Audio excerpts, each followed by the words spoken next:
देश की संपत्ति को अपना बताकर कब्जा कर लेने वाले भूमाफिया वक्फ बोर्ड इन दिनों सुरक्षा एजेंसियों के निशाने पर है, जो कानून की आड़ में संगठित रूप से पिछले कई सालों से देश की संपत्ति को लूट रहा है। लेकिन सच तो ये है कि 1954 में इसकी स्थापना के साथ ही देश में इस्लामीकरण का एजेंडा भी शुरू हो गया था।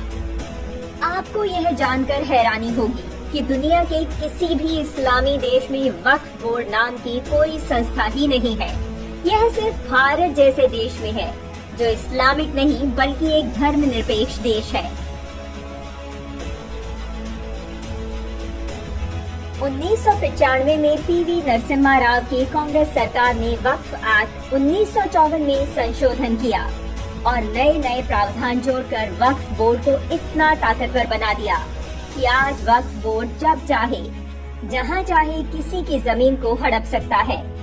वक्फ बोर्ड की मनमानी का ताजा उदाहरण तमिलनाडु में देखने को मिला, जहां भूमाफिया वक्फ बोर्ड ने एक हिंदू गांव की पूरी जमीन को अपनी संपत्ति घोषित कर दिया है। इसमें हिंदुओं की सैकड़ों एकड़ जमीन के अलावा 1500 साल पुराना मंदिर भी शामिल है। लेकिन अचरज की बात यह है कि इस्लाम को आए तो अभी 1400 साल ही हुए हैं।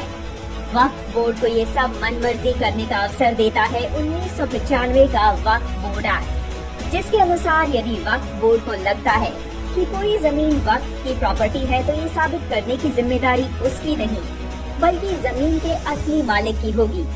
हैरानी की बात ये है कि अगर वक्फ बोर्ड ने आपकी संपत्ति को वक्फ की संपत्ति बता दिया तो आप उसके खिलाफ कोर्ट भी नहीं जा सकते।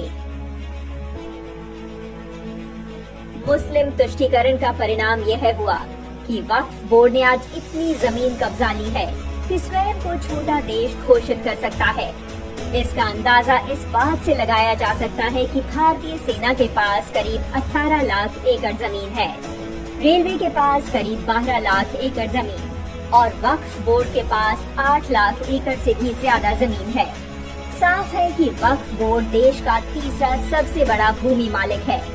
इसमें गौर करने वाली बात यह है कि साल 2009 में जिस वक्फ बोर्ड के पास केवल 4 लाख एकड़ जमीन थी, वह बढ़कर अब 8 लाख एकड़ हो गई।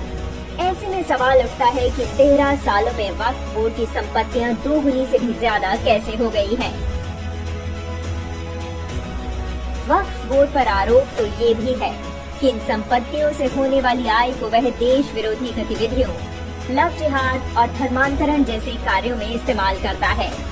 आपको बता दें कि 1947 में भारत विभाजन के बाद 1950 में नेहरू लियाकत समझौते के अनुसार भारत छोड़कर पाकिस्तान गए मुसलमानों की जमीन को वक्फ की संपत्ति घोषित कर दिया गया।